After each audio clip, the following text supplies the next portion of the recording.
नमस्कार। आज हम प्राचीन भारतीय ज्ञान के एक बहुत ही दिलचस्प पहलू पर बात करने वाले हैं। जी। अष्टांग हृदयम आयुर्वेद का एक जाना माना ग्रंथ है। उसमें बताया गया है कि एक आदर्श वैद्य मतलब एक अच्छा डॉक्टर कैसा होना चाहिए। हाँ। और ये सिर्फ आप समझें किताबी ज्ञान या दवाइयों के बारे में नहीं है। नहीं नहीं, ये तो एक पूरी शख्सियत की बात है। बिल्कुल एक होलिस्टिक अप्रोच है ये तो। हाँ, तो हमारे पास इसका स्रोत है अष्टांग हृदयम के सूत्र स्थान का पहला अध्याय, उसका 6वां श्लोक। जी, पहला अध्याय 6वां श्लोक। उसमें 7 जरूरी गुण बताए गए हैं एक अच्छे वैद्य के लिए। तो चलिए आज इन्हीं गुणों को थोड़ा खोलकर समझते हैं, देखते हैं इनमें क्या गहराई है। बिल्कुल, और ये देखना भी दिलचस्प होगा कि आज के जमाने में ये कितने मायने रखते हैं। सही बात है। ये श्लोक साफ कहता है कि देखिए, चिकित्सा सिर्फ एक विज्ञान भर नहीं है, ये तो कला भी है और इसमें इंसानियत का होना भी बहुत जरूरी है। इसमें 7 गुण हैं: विद्या, फिर वित्त, कार्यदक्षता, स्मृति, तत्परता, सत्व और दया। 7 गुण। हाँ जी, 7। हाँ। और इन सब का एक सही संतुलन वही इंसान को सही मायनों में चिकित्सक बनाता है।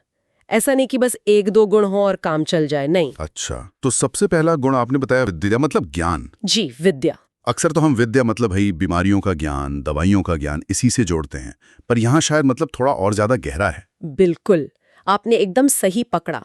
यहाँ विद्या सिर्फ वो ऊपरी जानकारी नहीं है, ये गहरी समझ की बात है। अच्छा। मतलब रोग क्यों हुआ, उसका मूल कारण क्या है, शरीर की प्रकृति कैसी है, जो हम आयुर्वेद में दोष, धातु, मल की बात करते हैं, वो समझना। हाँ। फिर रोगी की जीवन शैली कैसी है, उसका मानसिक स्वास्थ्य, उसकी भावनाएं कैसी हैं, यहाँ तक कि आसपास का माहौल, समय, जगह, इन सब का ज्ञान होना जरूरी है। बाप रे, ये तो बहुत कुछ हो गया।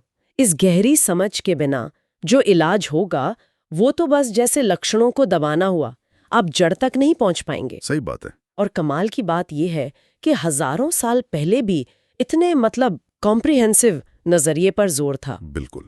अच्छा, तो विद्या के बाद अगला गुण है वित्त, यानी पैसा, आर्थिक साधन। जी, वित्त। ये सुनकर शायद कुछ लोगों को थोड़ा अटपटा लगे कि भाई वैद्य के लिए पैसे क्यों जरूरी हैं, ये तो सेवा भाव वाला काम है। हाँ, ये सवाल आता है मन में, लेकिन देखिए ये एक बहुत ही प्रैक्टिकल बात है ना। वैद्य के पास इतने साधन तो होने चाहिए कि वो जरूरी दवाइयां मंगा सके या बना सके, जरूरी उपकरण रख सके। हाँ, ये तो है। सोचिए, वैद्य बहुत ज्ञानी है पर उसके पास औषधि बनाने या खरीदने के पैसे ही नहीं है, तो फिर वो ज्ञान का क्या करेगा? बात तो सही है। और हाँ, इसका एक और पहलू ये भी है कि अगर उसके पास साधन है तो वो उन मरीजों की मदद भी कर सकता है जो शायद इलाज का खर्चा नहीं उठा सकते, बिना किसी स्वार्थ के। अच्छा, हाँ, ये भी एक एंगल है। बस जरूरी ये है कि एक संतुलन बना रहे, मतलब पैसा सेवा के आड़े ना आए बल्कि उसमें मदद करे। समझ गया। ठीक है, तो विद्या और वित्त के बाद अब बात करते हैं कार्यदक्षता यानी प्रैक्टिकल स्किल्स की, और साथ ही स्मृति यानी याददाश्त की। ये दोनों तो मुझे बड़े जोड़े हुए लग रहे हैं। बिल्कुल बिल्कुल, ज्ञान और साधन होने के बाद ये दोनों शायद सबसे ज्यादा जरूरी हैं। कार्यदक्षता का मतलब है कि जो ज्ञान आपके पास है उसे आप सही समय पर सही ढंग से इस्तेमाल कर सकें। जैसे मान लीजिए नाड़ी देखकर रोग पहचानना, या कोई औषधि ठीक से बनाना, या कोई पंचकर्म जैसी प्रक्रिया करनी हो, उसमें स्किल चाहिए। हाँ, अनुभव और कुशलता। बिल्कुल। और स्मृति यानी याददाश्त, वही हजारों दवाइयां हैं, उनके गुण धर्म हैं, रोगों के अनगिनत लक्षण हैं, इलाज के तरीके हैं, ये सब जरूरत पड़ने पर तुरंत याद आना चाहिए। सही बात है। चिकित्सा में तो एक पल की भी देरी भारी पड़ सकती है। बिल्कुल। तो ये कार्यदक्षता और स्मृति, ये दोनों मिलकर ही वैद्य को असरदार बनाते हैं। ठीक है। इसके बाद आता है तत्परता, मतलब एक्टिव रहना, आलस नहीं करना। जी, तत्परता। ये सुनने में तो बड़ा आम सा लगता है, पर शायद मेडिकल फील्ड में इसकी अहमियत बहुत ज्यादा है। निश्चित रूप से।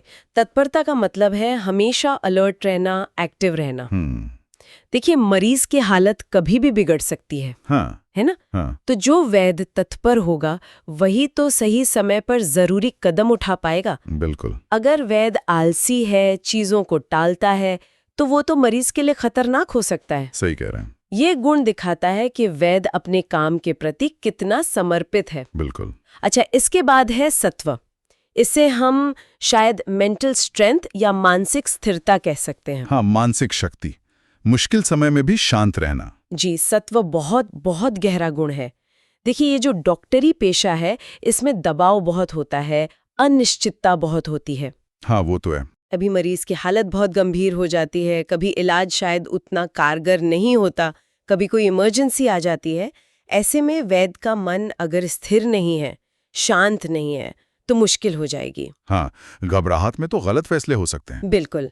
एक शांत स्थिर मन वाला वैद्य न सिर्फ बेहतर फैसले लेता है, बल्कि वो मरीज और उसके घर वालों में भी एक भरोसा जगाता है। ये बहुत जरूरी बात कही आपने, विश्वास। जी।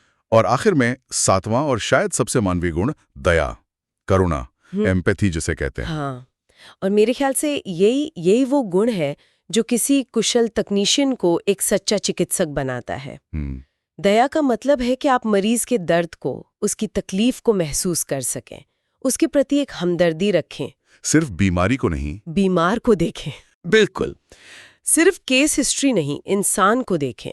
यही करुणा का भाव वैद्य को प्रेरित करता है कि वो तन मन से रोगी की सेवा करे, और इसी से वैद्य और रोगी के बीच वो विश्वास का रिश्ता बनता है जो इलाज के लिए बहुत जरूरी है। वाह! तो अगर हम इन सबको जोड़कर देखें तो अष्टांग हृदयम के हिसाब से एक आदर्श वैद्य वो है जो सिर्फ ज्ञानी या स्किल्ड ही नहीं, जी नहीं, बल्कि उसके पास जरूरी साधन भी हैं। वो फुर्तीला है, आलसी नहीं है, मानसिक रूप से बहुत मजबूत और स्थिर है, और सबसे बड़ी बात, उसके दिल में दया है, करुणा है। बिल्कुल। इन 7 गुणों का संगम ही एक संपूर्ण चिकित्सक बनाता है। कमाल है। मतलब हजारों साल पहले चिकित्सा को कितने वृहद, कितने मानवीय दृष्टिकोण से देखा गया था। ज्ञान, कौशल, साधन, मानसिक संतुलन और मानवीय मूल्य, सबका एक अद्भुत मिश्रण है ना।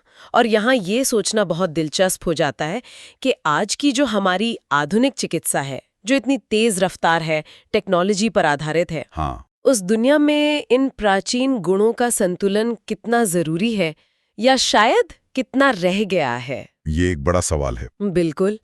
क्या हम कभी-कभी तकनीकी कुशलता पर इतना ज्यादा ध्यान देते हैं कि ये जो सत्व और दया जैसे गुण हैं, ये कहीं पीछे छूट जाते हैं? सोचने वाली बात है। हाँ, ये एक ऐसा सवाल है जिस पर मुझे लगता है हम सभी को, चाहे हम स्वास्थ्य सेवा से जुड़े हों या ना हों, थोड़ा विचार जरूर करना चाहिए।